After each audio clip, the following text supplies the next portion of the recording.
سب سے پہلی صفت الذین هم فی صلاتهم خاشعون، ایمان والے لوگ نماز ٹرخاتے نہیں ہیں بلکہ خشوع اور خضوع سے پڑھتے ہیں. آج سے عزم کرو نماز کو ٹرخانا نہیں ہے، نماز دھیان لگا کے پڑھنی ہے. خوب سمجھ لو، نماز میں دھیان لگانے کی کوشش کرنا تو ضروری ہے، دھیان کا لگنا فرض نہیں ہے. کیونکہ وہمی لوگ پھر ٹینشن میں آتے ہیں، ابے دماغ ہی نہیں لگ رہا، دماغ ادھر ادھر گھوم رہا ہے، یار یہ کیا ہے. ابے چھوڑو، تمہارے ذمہ جو اللہ نے کام لگایا تم وہ کرو، لگانے کی کوشش کرو، لگ جائے ٹھیک ہے، نہیں لگے تو اللہ کیا کرے گا؟ قبول کر لے گا. زیادہ ٹینشن نہیں لو. سمجھتے ہو کہ نہیں سمجھتے؟ تو اپنا کام ہے، غلاموں کی طرح جو کام لگایا نا وہ کرو کام. ایک صاحب مجھے کہنے لگے مزہ ہی نہیں آ رہا نماز میں، مزہ ہی نہیں آ رہا. میں نے کہا اچھا تم مجھے بتاؤ، تمہارا باس تمہیں کوئی کام کہتا ہے کہ یہ چیک جا کے نا بینک سے کیش کرا کے لے آ، آپ کہتے ہو یار مزہ ہی نہیں آ رہا، بھائی ویڈیو نہیں بنائے لکھا ہوا ہے نا، آپ کہتے ہو یار مزہ ہی نہیں آ رہا. میں کیا وہ فیلنگ ہی نہیں ہو رہی کہ باس کی خدمت کر رہا ہوں، وہ ثواب مل رہا ہے یا پیسے ملیں گے تنخواہ، وہ فیلنگز ہی پیدا نہیں ہو رہی. اب آپ گئے اور چیک کے بغیر واپس آ گئے. سر وہ اصل میں ایکچولی جو موٹیویشن چاہیے نا جو کام کرنے کے لیے، وہ موٹیویشن نہیں مل رہی. وہ ایک تھپڑ لگائے گا کھینچ کے، آپ بولے گا تیرے کو جو کام دیا تھا وہ تو نے کیا کہ نہیں کیا، فیلنگ ویلنگ گئی تیل لینے. تو اسی طرح اللہ نے جو ہمارے ذمے کام لگایا ہے نا، وہ کام لگائے نماز پڑھو اور دل لگانے کی کوشش کرو. بس لگے نہ لگے یہ ہمارا مسئلہ نہیں. کیونکہ لوگ چھوڑ دیتے ہیں، یار نماز میں کیا فائدہ، دل ہی نہیں لگ رہا، دماغ ادھر ادھر بٹتا ہے، تو یار ایسی نماز کا کیا فائدہ. ابے تیرے ذمے خدا نے نماز لگائی ہے، تجھے پڑھنا پڑے گی، اور نماز پڑھ، سلام پھیر، پتلی گلی سے نکل.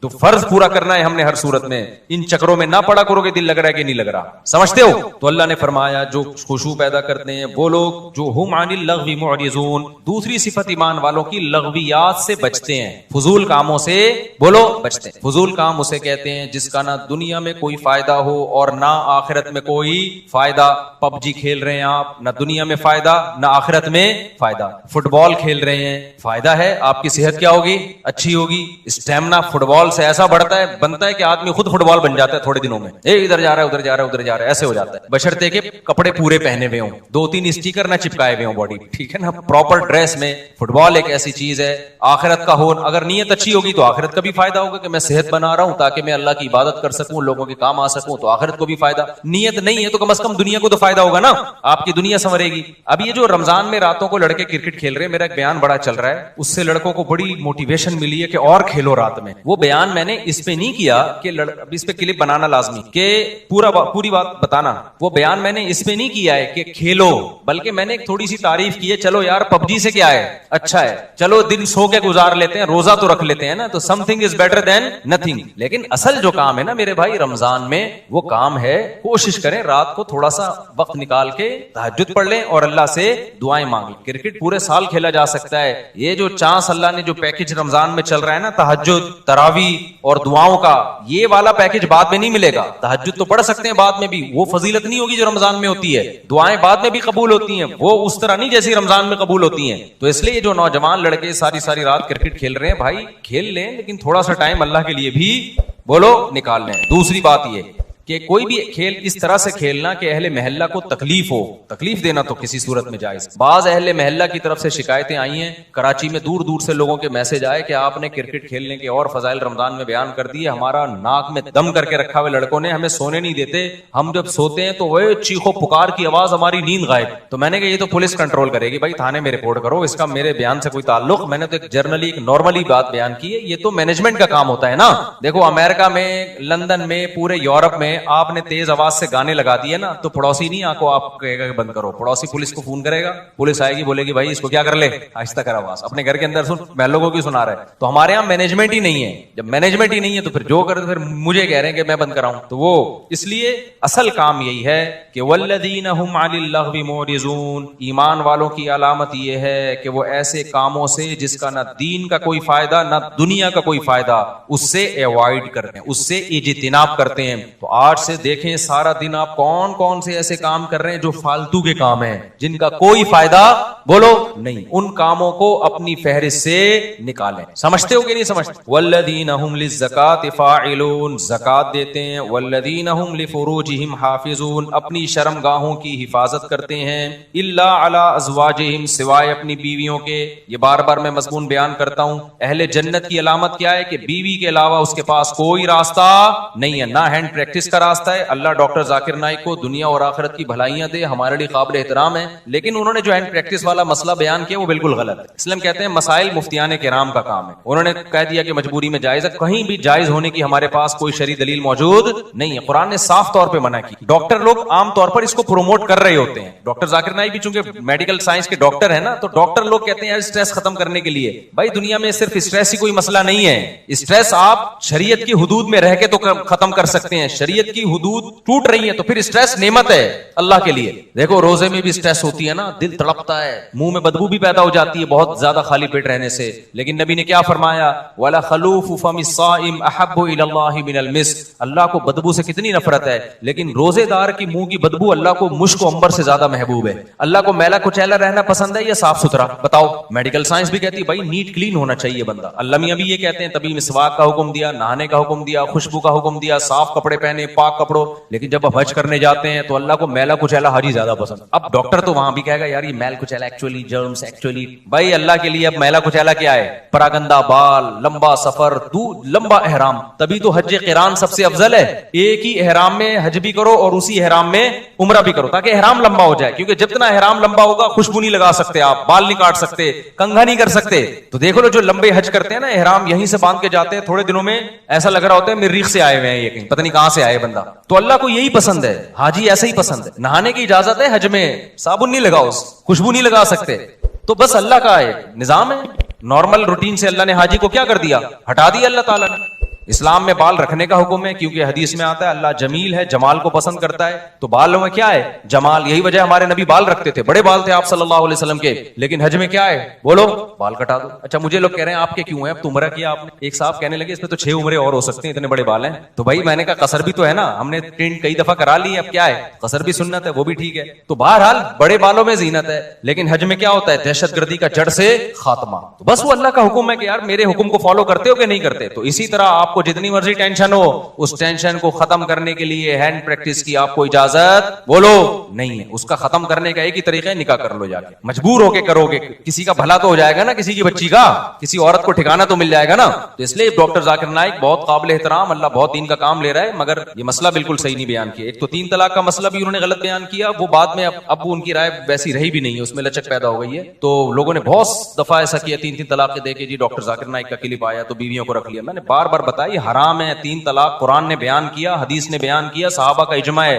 3 ہوتی ہیں, بیوی حلال نہیں ہوگی. خدا کے غضب کو مت دعوت دو. ڈاکٹر ذاکر نائک قابل احترام ہے, لیکن ابو حنیفہ سے زیادہ علم نہیں ہے ان کے پاس, امام شافعی سے زیادہ علم نہیں ہے, امام مالک سے زیادہ علم نہیں ہے, احمد بن حنبل سے زیادہ علم نہیں ہے. ڈاکٹر ذاکر نائک بخاری کے حوالے دے رہے ہیں, اور احمد بن حنبل بخاری کے استاذ ہیں. سمجھ میں آ رہی ہے بات کہ نہیں آ رہی؟ بخاری کے امام بخاری کے استاذ ہیں احمد بن حنبل, امام شافعی احمد بن حنبل کے استاذ ہیں, امام محمد امام شافعی کے استاذ ہیں, امام ابو حنیفہ امام محمد کے استاذ ہیں, اور امام مالک بقیہ 3 اماموں کے استاذ ہیں. اور یہ تابعین تبع تابعین کے دور کے لوگ ہیں. پوری امت نے ان پہ اعتماد کیا ہے, اور اس وقت اعتماد کیا ہے جب یہ 2 نمبریاں نہیں تھیں, اس طرح کے منجن نہیں بک رہے تھے مارکیٹ میں. نیک لوگ تھے, پرہیزگار لوگ تھے, وہ خود صاحب علم تھے. اس وقت جن لوگوں پر اعتماد کیا گیا نا, تو مسائل میں وہ لوگ زیادہ قابل اعتماد ہیں. آج کے اسکالرز کی ہر بات نہیں لی جائے گی. سمجھتے ہو کہ نہیں سمجھتے ہو؟ تو اچھا میرے بھائی ہم چلتے ہیں آگے. اچھا ڈاکٹر ذاکر نائک بیچارے نے وہ مسائل بتانا بھی چھوڑ دیں, لیکن پبلک نے ان کو چھوڑا نہیں. جب بھی کوئی جاتا ہے حضرت آپ مسائل نہ بتایا کریں, وہ کہتے ہیں بھائی میں نہیں بتاتا یار. وہ ایک دفعہ شکایت کر رہے تھے کہ جو آتا ہے نا ایک ہی بات لے کے آتا ہے. تو اس لیے کہیں میرا پیغام جا رہا ہے نا لوگوں تک, کوئی ڈاکٹر صاحب سے ملنے کے لیے جائے نا تو کائنڈلی یہ والی بات ان سے نہ کرے. جائے تمیز سے ملاقات کرے, سلام دعا کرے, اور ان کے ادارے کے لیے کوئی تعاون کرنا ہے تو تعاون کرے, اور پتلی گلی سے آ جائے. جو جا رہا ہے کہ حضرت آپ نے وہ مسئلہ بیان کیا تو وہ مسئلہ بیان کیا, وہ کہہ رہے بھائی مجھے چھوڑ دو یار میرے حال, چلو آگے میرے بھائی. جو کام وہ کر رہے ہیں اس میں ان کے ساتھ تعاون بھرپور طریقے سے کرنا چاہیے. جس غیر مسلموں کو دعوت دینا, کتنے لوگوں کو مسلمان کر لیا, اور کتنا قطر کی گورنمنٹ نے بھی بلایا نا. لوگ پہلے کہتے تھے کہ اسلام تلوار سے پھیلا ہے, اب لوگ کہیں گے اسلام فٹ بال سے پھیلا ہے. پہلے مشہور تھا کہ اسلام کس سے پھیلا ہے, تلوار سے. علماء نے بتایا نہیں جی اخلاق سے پھیلا ہے. اب نہ اخلاق سے پھیلا ہے نہ تلوار سے پھیلا ہے. اسلام کس سے پھیلا ہے, فٹ بال سے. قطر میں فٹ بال کا ٹورنامنٹ ہوا نا, پتہ نہیں کتنے لوگ مسلمان ہو گئے ڈاکٹر ذاکر نائک کے ہاتھ. تو اس چیز میں ان کے ساتھ بھرپور تعاون کرنا چاہیے, اور ہر وقت جا کے طنز کرنا, تانے کرنا, یہ چیز بالکل بھی مناسب. چلو میرے بھائی ہم آگے چلتے ہیں. تو اللہ میاں نے یہاں پر بتایا کہ اپنی شرمگاہوں کی حفاظت کرتے ہیں, یعنی اپنی خواہش پوری نہیں کرتے سوائے اپنی بیویاں اور باندیوں سے. باندیوں کا سیٹ اپ آج کل کیا ہو گیا ہے, ختم, بین الاقوامی معاہدہ ہے, اب کوئی کسی کو باندی نہیں بنا سکتا. کوئی عورت آ کے باندی بننا بھی چاہے نا کہ میں آج سے آپ کی غلام ہوں, لونڈی ہوں, نہیں ہو سکتا. یہ سمجھتے ہو اسلام نے آزاد عورت کو یہ رائٹ ہی نہیں دیا کہ وہ کسی کی باندی بن جائے. وہ صرف جنگوں میں قید ہوا کرتی تھی اور پوری دنیا میں یہ تھا کہ یہ معاہدہ تھا. اب وہ پوری دنیا میں معاہدہ ہو گیا ہے کہ اب جنگوں میں جو قید ہوگی وہ باندی نہیں بنے گی. تو اسلام نے معاہدے کی پابندی کا حکم دیا ہے, سمجھتے ہو, کیونکہ اسلام میں کوئی لازمی حکم نہیں تھا باندی بناؤ. تو اس لیے اب آپ کے پاس ایک ہی آپشن رہ گیا. وہ آپشن کیا رہ گیا ہے, بیوی. تو 4 شادیوں کی اتفاق سے اللہ نے اجازت دی ہوئی ہے. وہ مجھے نہیں برا بھلا کہا کروں, وہ اللہ نے دی ہوئی ہے عدل کی شرط کے ساتھ, حقوق کی برابری کے ساتھ. تو وہ آپ اگر کرنا چاہیں تو میری طرف سے مجھے کوئی شکایت آپ سے بالکل بھی نہیں ہوگی. مجھے, میں کون ہوتا ہوں, اللہ کو نہیں. جب اللہ کو نہیں ہوگی تو سوسائٹی گئی, سوسائٹی کی ایسی تیسی, اچھا میرے بھائی ایسی کی تیسی کا وہ بنا لینا. آگے اللہ تعالیٰ فرماتے ہیں والذین هم لاماناتهم وعهدهم راعون. یہ بہت اہم آیت ہے یار, یہ بہت کاش یہ چیز مسلمانوں میں آ جائے. امانتوں اور معاہدوں کی پابندی, ایگریمنٹ کی بولو پابند. امانت کا مطلب کوئی بھی عہدہ آپ کو دیا گیا ہے, آپ پہ اعتماد کر کے آپ اس کو ذمہ داری سے پورا کر. آپ نے جب کسی سے کوئی ایگریمنٹ کر لیا, اسٹیٹ ایجنٹ کتنے 2 نمبر ہوتے ہیں سوائے ان کے جو میرا بیان سن. کل میرے پاس کیس آیا, جمعے کو, چند دن پہلے جمعے کو کیس آیا, کتنے ایڈوانس میں دے دیا, سودا بک ہو گیا. اب کسٹمر کو, ویسے تو اسٹیٹ ایجنٹ الو بنا رہے ہوتے ہیں, کسٹمر بھی بنا رہے ہوتے ہیں. اب کیا ہے کہ جی دوسرا زیادہ اچھا مل گیا تو ادھر سے زبان چینج کر کے اس سے معاملہ کرنا شروع. بہت 2 نمبریاں ہو رہی ہیں پیسوں کے معاملے میں. مسلمان سیدھا نہیں. اسٹیٹ ایجنٹ کیا کرتا ہے, آپ سے پیسے لیے, کوئی اچھا پلاٹ ملے گا آپ کو دوں گا, اچھا ملے نا تو نیت چینج, ابے اس کو کیوں دوں, خود نہ رکھ لوں میں. حالانکہ معاہدہ کس سے ہوا تھا, آپ سے معاہدہ ہوا. 2 نمبریاں, ادھر سے گھسیٹو ادھر سے گھسیٹو. آپ نے جب مالک مکان سے گھر لیا کرائے پر, آپ نے معاہدہ یہ کیا تھا پہلی سے لے کے 5 تاریخ تک میں کرایہ, عام طور پہ 5 تک دے دیا جاتا. آپ نہیں دے رہے 5 تاریخ کو کرایہ, اس کا فون آ رہا ہے بھائی کرایہ کیوں نہیں دیا. آپ چلو اب دے دیتا ہوں میں. معاہدہ تو توڑ دیا نا آپ نے, معاہدہ 5 کا ہوا تھا. اب وہ کال کر کے کیوں بتا رہا ہے آپ کو, نہیں آئی بات. جو کام آپ کا تھا وہ کیوں, بیت الخلا جب جانا ہوتا ہے دوسرا بتا رہا ہوتا ہے, سر آپ 24 گھنٹے ہو گئے ابھی تک واش روم نہیں گئے, کائنڈلی اب آپ چلے جائیں. آپ کی ضرورت ہے نا واش روم, جب آپ کو تقاضا ہوتا ہے آپ کسی سے مشورہ لیتے ہو یا ڈاکٹر کہے گا فوراً جاتے ہو. تو یہ جو آپ کا ایگریمنٹ ہوا نا کہ گھر میں استعمال کروں گا اور کرایہ میں اتنے دن دوں گا, اتنے دن تک دے دوں گا, تو اب جب اتنے دن گزر گئے تو یہ ذمہ داری کس کی ہے, آپ گناہگار ہو رہے ہو, آپ گناہگار ہو رہے ہو, آپ کو دینا پڑے گا اس کو, اس کے کال کیے بغیر. سمجھتے ہو کہ نہیں سمجھتے ہو. آپ کسی اسکول میں ٹیچر ہو, آپ کا ایگریمنٹ ہوا تھا کہ آپ بچوں کو پڑھاؤ گے اور تنخواہ لو گے, آپ پڑھا رہے نہیں ہو, تنخواہ پوری لے رہے ہو. یہ معاہدے کی خلاف ورزی ہے یا نہیں ہے. کسی سیاستدان نے ووٹ لیے اس بیس پہ کہ میں یہ کروں گا میں یہ کروں گا, ووٹ لے کے جیت گیا, اب نہ یہ کر رہا ہے نہ وہ کر رہا ہے, پوری قوم اس میں مبتلا ہے, کوئی بھی مستثنا نہیں. تو یہ بہت بڑا المیہ ہے, بہت بڑا المیہ ہے. تو معاہدوں کی پاسداری کرنی پڑے گی آپ کو, مذہب کا حکم ہے. والذین هم علی صلواتہم یحافظون, اور وہ لوگ اپنی نمازوں کی حفاظت کرتے ہیں. نماز کو اللہ نے 2 دفعہ ذکر کیا, پہلے کہا خشوع و خضوع سے پڑھتے ہیں, اب کہا کیا کرتے ہیں, حفاظت. حفاظت کا مطلب پتہ ہے کیا ہے, ٹائم پہ پڑھنا. کیونکہ ٹائم گزار دیا تو ضائع کر دیا آپ نے, ٹائم گزار دیا تو کیا کر دیا, ضائع کر دیا. انہی آیتوں کی وجہ سے امام ابو حنیفہ سفر میں 2 نمازیں اکٹھی پڑھنے کے قائل نہیں ہیں, کیونکہ قرآن کہہ رہا ہے کہ اپنی نمازوں کی حفاظت. حفاظت کا مطلب کیا ہے, ایک صاحب نے کہا کہ قرآن نے کہا حفاظت کرتے ہیں, قرآن نے کہا ہر نماز کا ایک وقت مقرر ہے.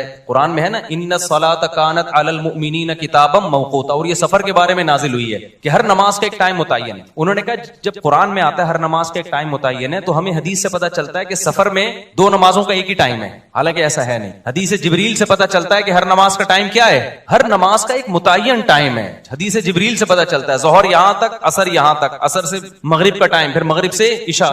حدیث جبریل مشہور حدیث ہے, اس سے پتہ چلتا ہے. اور جو سفر میں آتا ہے نا حدیث میں 2 نمازیں اکٹھی پڑھی ہیں, اکثر لوگ ہم پہ طنز کرتے ہیں کہ جب نبی نے فرمایا 2 نمازیں اکٹھی پڑھی ہیں تو آپ کیوں نہیں پڑھتے. بھائی بخاری مسلم کی حدیث ہے کہ نبی نے بغیر سفر کے بھی 2 نمازیں اکٹھی پڑھی ہیں, تو جو اس کا مطلب ہے وہ اس کا بھی وہی مطلب ہے, ان حدیثوں کا بھی. اور اس کا مطلب کیا ہے, علامہ شوکانی جو ہے غیر مقلد عالم تھے, انہوں نے لکھا ہے کہ اس کا مطلب ہے 2 نمازیں اکٹھی ایسے پڑھی ہے کہ ہر نماز اپنے وقت پہ پڑھی ہے.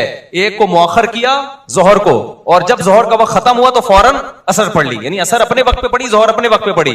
تو جو مطلب اس حدیث کا ہے نا جس میں آتا ہے نبی نے بغیر کسی عذر بارش کے 2 نمازیں اکٹھی پڑھی ہیں. ہم کہتے ہیں یہی سفر کا بھی یہی مطلب ہے. اس سے تمام قرآن اور تمام احادیث میں کیا ہو جاتا ہے؟ تطبیق ہو جاتی ہے آرام سے, سوائے حج کے. حج تو خلاف قیاس ہے. تو یہ جو آج کل اتنا زیادہ رواج ہو گیا ہے نبی کے بھائی جاؤ, جب بھی لوگ جاتے ہیں سفر میں, بعض تو گھر میں ہی پڑھ لیتے ہیں اکٹھی, تو کوئی کسی فقہ کو فالو کر رہا ہے, ہمیں اس پہ اعتراض نہیں ہے. لیکن آپ یہ کہنا کہ ہمیں قرآن و حدیث کا پتہ ہے اور احناف کو قرآن و حدیث کا نہیں پتا, یہ آپ کبھی بیٹھو تو ہم بتائیں کہ اللہ کا شکر ہے ہمیں جتنا پتا ہے شاید آپ سے زیادہ ہی پتا ہو, آپ سے کم پتا نہیں ہے. تو یہ آخری بات, یہ چونکہ موضوع چل گیا ہے تو بس 1 منٹ میں اس بحث کو سمیٹتا ہوں. دیکھو قرآن مجید متواتر ہے, اس کا ایک ایک لفظ من جانب اللہ ہے, اس میں ایک حرف میں بھی تحریف نہیں ہوئی ہے. قرآن جگہ جگہ کہتا ہے ایمان والے اپنی نمازوں کی حفاظت کرتے ہیں, جگہ جگہ کہتا ہے, بار بار کہتا ہے. اور حدیث جبریل سے پتہ چلتا ہے کہ ہر نماز کا ایک ٹائم متعین ہے, اس میں سفر اور حضر میں نبی نے کوئی فرق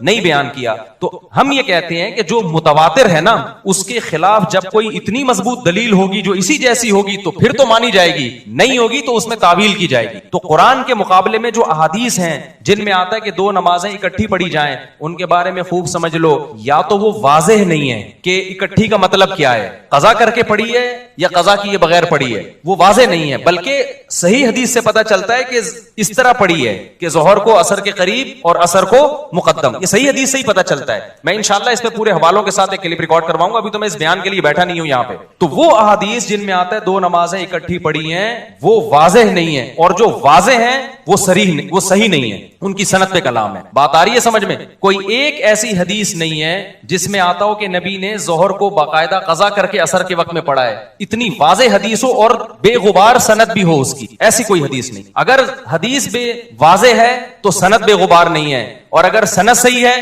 تو حدیث کا مفہوم واضح نہیں ہے. اور ویسے بھی کامن سینس کی بات ہے کہ اللہ تعالیٰ نے جو سفر میں 4 کی 2 کی ہیں, وہ 2 اسی لیے تو کی ہیں کہ ٹائم پہ ہو جائیں. آپ کے پاس یہ عذر نہ ہو کہ جی مجھے ٹائم نہیں ملا, وہ ٹائم بچانے کے لیے تو ہیں. جب آپ کو کوئی سہولت دی جاتی ہے اس لیے دی جاتی ہے نا کہ کام ہو جائے, اس لیے تھوڑی دی جاتی ہے کہ اس کو ڈیلے کر دیں آپ. تو اس میں میرا مقصد دوسرے لوگوں پہ طنز کرنا نہیں ہے, لیکن میرا مقصد یہ کہ آپ جس فقہ کو فالو کر رہے ہیں نا قرآن و سنت کی روشنی میں, اس میں 2 نمازیں اکٹھی پڑھنے کے جو احناف کے ہاں مطلب ہے کہ جمع بین الصلاتین کا مطلب کیا ہے, وہ مطلب قرآن و حدیث سے بہت زیادہ مزین ہے, بہت مدلل ہے وہ مطلب. اور ویسے بھی جو سفر میں بھی آپ نے جمع سوری کی ہے, جس کو جمع سوری کہتے ہیں کہ ظہر اور عصر کے قریب قریب پڑھا ہے, یہ بھی بہت کم کیا ہے. جبکہ ہم اہل حدیث حضرات کو دیکھتے ہیں ہر سفر میں یہ کر رہے ہوتے ہیں, وہ یعنی خود حدیث پر بھی اس طرح عمل نہیں کر رہے ہوتے جو ان کی اپنی رائے ہے. آپ دیکھ لو تو لوگوں نے عام شروع کر دیا ہے, جب بھی جائیں گے ظہر. اب تو یہاں تک شروع ہو گیا ہے کہ سفر ابھی شروع ہونے والا تھا, ابھی شروع نہیں ہوا ہے,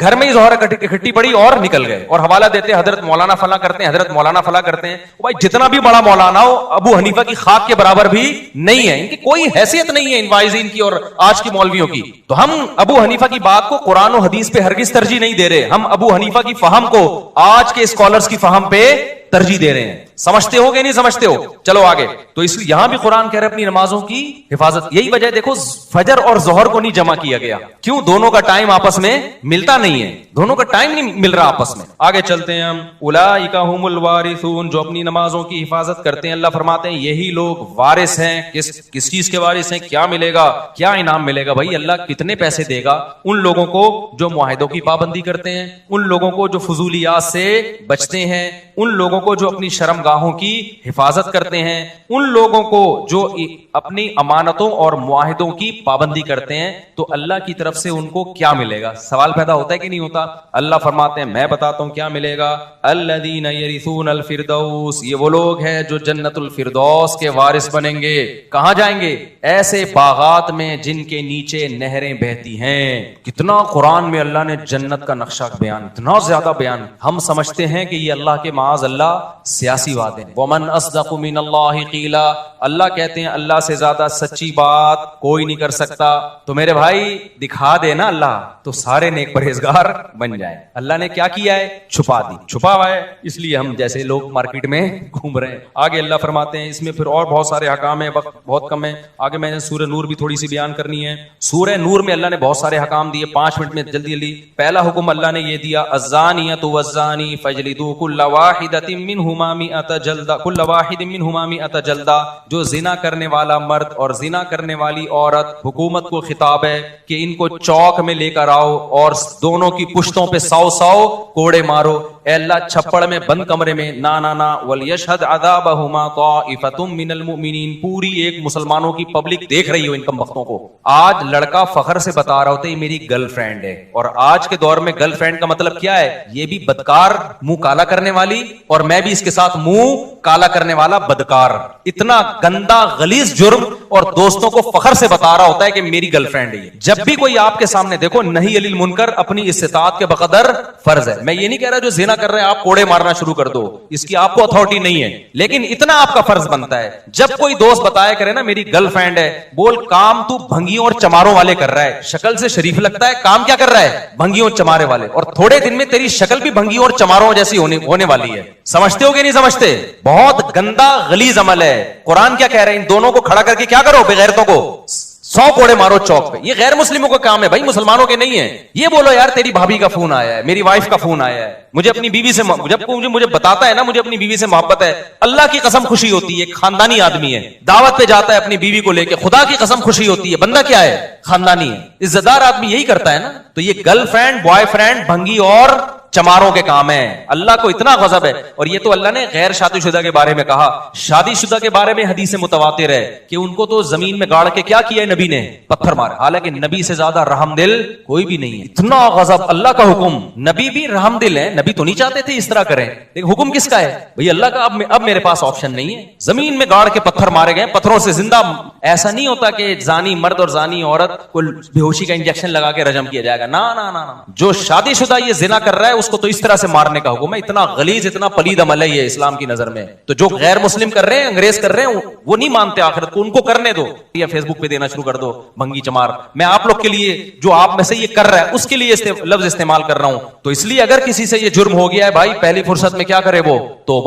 توبہ کرے. یہ اس کے قریب بھی نہیں جانا اس گندے عمل کے. تو آگے اللہ تعالیٰ فرماتے ہیں کہ جو اپنی بیویوں پہ تہمت لگاتے ہیں ان کے لیے بھی اللہ نے, کچھ لوگ شکی مزاج ہوتے ہیں, بلا وجہ عورت پہ تہمت لگا رہے ہوتے ہیں, اس کے لیے پورا لعان کی آیتیں نازل ہوئی. وقت کم ہے, پھر کبھی ڈیٹیل بتائیں گے. پھر حضرت عائشہ رضی اللہ تعالی عنہا پر منافقین نے جھوٹی تہمت لگائی تھی. اللہ نے امی عائشہ کی پاک دامنی آسمان سے نازل کی, یہ پاک دامن ہے. اسی وجہ سے جو حضرت عائشہ رضی اللہ تعالی عنہا, دیکھو حضرت عائشہ کا ایسا مقام ہے, صحابی نے پوچھا یا رسول اللہ سب سے زیادہ محبوب آپ کو کون ہے؟ آپ نے فرمایا عائشہ. کیا فرمایا؟ حالانکہ ان صحابی کا مقصد تھا مردوں میں, ان کا مقصد کیا تھا؟ مردوں. لیکن نبی کو ایک دم ذہن کس کی طرف گیا؟ عائشہ. تبھی بعض تابعین جب حدیث بیان کرتے نا تو جیسے آتا نا ان عائشہ رضی اللہ عنہا, حضرت عائشہ سے نا نا نا, وہ کہتے حبی رسول اللہ, نبی کی جو چہیتی تھی, سب سے محبوبہ تھی عائشہ, ان سے یہ حدیث مروی ہے. وہ یہ لقب لگایا کرتے تھے. تو آپ نے کیا فرمایا؟ سب سے محبوب کون ہے؟ عائشہ. تو ان صحابی نے کہا مردوں میں. فرمایا ابوہا.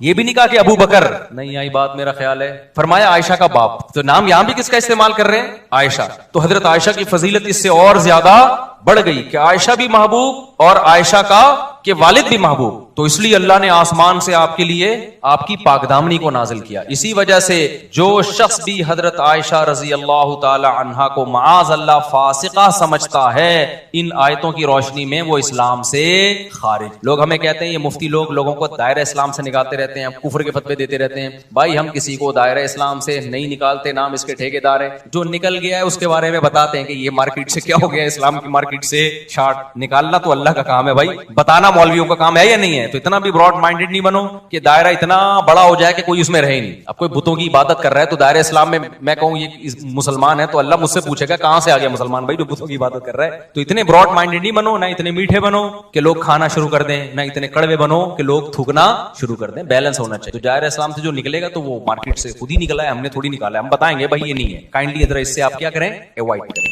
تو میرے بھائی مفتی طارق مسعود صاحب کے بیانات سننے کے لیے youtube.com/مفتی طارق مسعود کو سبسکرائب کریں, اور اگر آپ لائیو ویڈیو کو کبھی بھی مس نہیں کرنا چاہتے ہیں تو سبسکرائب کرنے کے بعد بیل آئیکن پہ کلک کرنا مت بھولیں. جزاک اللہ. اللہ تعالیٰ نے ہماری باڈی میں ایسی فلیکسیبلٹی رکھی ہے, اتنی لچک رکھی ہے کہ جس چیز کا عادی بناؤ گے نا باڈی اس کی عادی بن جاتی. میں ایک کتاب پڑھ رہا تھا, وہ بھی بہت پرانے, ایک علامہ رازی رحمہ اللہ کی تھی یا کسی اور کی, عبادت کی کثرت پر نا انہوں نے بڑی اچھی ایک کتاب لکھی تھی کہ عبادت زیادہ کرنی چاہیے. تو انہوں نے ایک بات لکھی, وہ 800-900 سال پرانی بک ہے, عربی میں تھی وہ. انہوں نے ایک بات لکھی کہ عبادت کی کثرت یا اعمال کی کثرت جب ہی ممکن ہے جب آپ نیند کم کریں. کیا خیال ہے؟ ورنہ ہمارا زیادہ ٹائم تو سونے میں گزر جاتا ہے نا, تو ٹائم کو بچانے کے لیے ضروری ہے کہ نیند کیا کریں, کم کریں. غور سے سنیے گا یہ بات. اب نیند کم کرنے کا ایک طریقہ ایسا ہے جو نیچرل نہیں ہے, یہ کچھ میں اپنے الفاظ استعمال کر رہا ہوں, وہ مضمون انہی کا ہے لیکن اسٹائل اور الفاظ کی سلیکشن یہ میری ہے. وہ طریقہ یہ کہ نیند آ رہی ہے مگر نہیں سو, تو ظاہر ہے پاگل ہو جاؤ گے. کیا ہو گیا بھائی؟ یعنی جتنی نیند آپ کی باڈی کو چاہیے وہ آپ کو نہیں مل رہی تو پاگل ہو جاؤ گے نا. تو صحیح طریقہ یہ ہے کہ جن چیزوں کی وجہ سے نیند آتی ہے نا ان چیزوں پہ کیا کر لو, کنٹرول. سب سے زیادہ نیند آتی ہے کھانے سے اور پینے سے. تو انہوں نے کہا کہ کھانے پہ بھی کنٹرول کرے انسان اور پینے پہ بھی. پھر ان کے الفاظ بتا رہا ہوں, اس زمانے کے جو بھی حکیم تھے ان کی ریسرچ انہوں نے لکھی کہ اللہ تعالیٰ نے ہماری باڈی کو ایسا لچکدار بنایا ہے کہ اگر کسی علاقے میں لوگوں کو پانی کم ملتا ہو تو کچھ عرصے کے بعد ہماری باڈی اسی کم پانی پہ جینے کی عادی ہو جاتی ہے, اور وہ مختلف طریقوں سے جو رطوبات کی کمی ہے نا اس کو پورا کرنا شروع کر دیتی ہے. اللہ نے بہت دیکھو, صحرا کے لوگوں کے پاس پانی کم ہوتا ہے, ان کی جسم میں پانی کی کمی بھی نہیں ہوتی, اور جو آبشاروں میں رہتے ہیں ان میں پانی کی بسا اوقات کمی ہو جاتی ہے کیونکہ وہ پیتے پیتے زیادہ پانی کے عادی ہو گئے ہیں. اگر آپ اپنے آپ کو 20-20, 25-25 گلاس پانی کا عادی بناؤ گے نا تو جب آپ کو یہ پانی نہیں ملے گا آپ کے باڈی میں پانی کی کمی ہو جائے گی. تو نہ کم پیو نہ زیادہ پیو, سمجھ رہے ہو, جتنی باڈی کی ریکوائرمنٹ ہے اتنا پیو. ہاں کوئی بیماری ہو اس میں ڈاکٹر کہے, شوگر لیول ہائی رہتا ہے اس میں ڈاکٹر کے پانی کی مقدار بڑھاؤ, گردوں کا کسی کا مسئلہ ہوا ہے تو اس میں پیشاب زیادہ نکالنا ہے, اس کو فلٹر کرنا ہے, تو وہ ایک الگ چیز ہے. میں نے کہا بیماری میں تو مفتی نہیں بتائے گا بھائی, ڈاکٹر ہی بتائے گا. میں تو نارمل انسان کے بچے کی بات کر رہا ہوں. 25 سال کا نوجوان ادھر ایک بیٹھا ہوا ہوگا شاید بیان میں, اچھا بھلا 25 بھی نہیں 22-23 سال اس کی عمر ہے, ہینڈسم فٹ فاٹ, سو اور کے 6-6 گلاس پانی پی رہا ہے. میں نے کہا کیا کر رہا ہے اللہ کے بندے, تو اتنا فٹ فاٹ تو ہے. تو اس لیے تمیز سے زندگی گزارو. دیکھو حکیموں کی صحت اچھی ہوتی ہے نا, بار بار کہتا ہوں میں, حالانکہ ریسرچ ڈاکٹروں کی زیادہ ہے, حکیموں کی ریسرچ کم ہے. مشاہدے پر مبنی حقیقت ہے, صحت ڈاکٹروں کی اتنی اچھی نہیں ہے جتنی حکیموں کی. میں نے پچھلے بیان میں بھی کہا, 71 ایئرز اولڈ ایک حکیم صاحب آئے تھے اور ہم نے ان کو مشورہ دیا کہ آپ ایک اور شادی کریں, فوراً تیار ہو گئے. بیوی کا انتقال ہو گیا تھا ان کی, تو بالکل صحیح, کوئی بیماری نہیں, نہ شوگر نہ بلڈ پریشر, کوئی بیماری نہیں, فٹ فاٹ, اپنی کلینک میں بیٹھتے ہیں. وہ حیدرآباد میں ہیں, اور بھی کئی میں نے حکیم مرسلین کو دیکھ لیں آپ, انتقال ہی نہیں ہو رہا ماشاءاللہ, اللہ اور لمبی عمر دے. میری والدہ بچپن میں مجھے لے جایا کرتی تھی, 90s کی بات ہے یا 80s کی, مجھے اس وقت پیدا ہوئے زیادہ دن نہیں ہوئے. جب میری والدہ مجھے ان کے پاس لے کے جاتی تھی تو وہ بوڑھے تھے اس وقت. سن 2007 میں میرا گلا خراب ہوا, ٹھیک ہی نہیں ہو کے دے رہا, اینٹی بایوٹک کھائی, بہت علاج کی کوشش کی مگر گلا ٹھیک نہیں ہوا. حکیم مرسلین کے پاس میں اس لیے نہیں گیا, میں نے کہا ان کا تو انتقال ہو چکا ہوگا, کیونکہ جب اس دور میں میری والدہ لے جاتی تھی وہ بوڑھے تھے, تو اب کہاں بچے ہوں گے. ہم نے سوچا کہ چھوڑو, مجھے پتا ہے حکیم بہت اچھے ہیں وہ, لیکن اب کیا, چھوڑو یار. کسی نے بتایا کہ زندہ ہیں, میں چلا گیا, الحمدللہ وہ میں بیٹھا, انہوں نے نبض پکڑی ہے اور مجھے ایک کارمینا لکھ کے دے دی, یہ جو عام ہاضمے کی دوا ہوتی ہے, اور ایک تو ایسی 25 روپے کی دوا دی ہوگی 2007 میں, اور میں ٹھیک ہو گیا. 2 دن دوا کھائی ہے, گلا سیٹ ہو گیا. تو خیر پھر کیا ہوا ہے, پھر میں 2014 میں میرے پیٹ میں کوئی بیماری ہوئی, یہ کیا مسئلہ تھا مجھے بھی یاد نہیں کہ ملیریا تھا کیا تھا واللہ عالم. تو میں نے کہا اب تو انتقال یقیناً, کیونکہ بالکل بھی چانس نہیں تھا نا کہ یار وہ زندہ رہیں گے, کیونکہ جب میں 2007 میں گیا تو ان کے بیٹے بوڑھے ہو چکے تھے جو ان کے ساتھ بیٹھے ہوئے تھے مطلب میں, ان کی داڑیاں سفید ہو گئی تھی. 2014 میں جب ان کے پاس گیا تو بھائی یہ بھی دین سے تعلق ہے ان باتوں کا, ہماری صحت کا بھی تو شریعت نے کتنا, نبی صلی اللہ علیہ وسلم نے تو نسخے بتائے نا صحت کے, تو میں اگر کوئی بات جانتا ہوں شیئر کر لوں تو میرا خیال ہے کوئی بری چیز نہیں ہے, یہ فائدہ ہی ہوگا انشاءاللہ. تو میں ان کے پاس 2014 میں گیا, میرا خیال تھا انا للہ و انا الیہ راجعون ہو چکا ہے, لیکن گیا تو زندہ ماشاءاللہ. پھر کیا ہوا ہے کہ پھر میں گیا ہوں پچھلے سال گیا, ابھی چند مہینے پہلے میں جب عمرے پہ گیا تھا تو وہاں گلا خراب ہوا, اینٹی بایوٹک کھائی ہے, پیٹ ایسا خراب ہوا ہے کہ صحیح ہونے کا نام ہی نہیں لے رہا. اتنا علاج کرایا, اتنا پیسہ خرچ ہوا. ادھر آ کے ایک بہت بڑے اسپیشلسٹ ہیں پیٹ کے, بڑے مشہور ہیں ڈاکٹر, ہندو ڈاکٹر ہے لیکن بہت مشہور آدمی ہے, وہ یہاں بیٹھتے ہیں قریب میں ہی, ان کے بارے مشہور ہے, جس پیٹ کے بہت بڑے اسپیشلسٹ. گیا ہوں,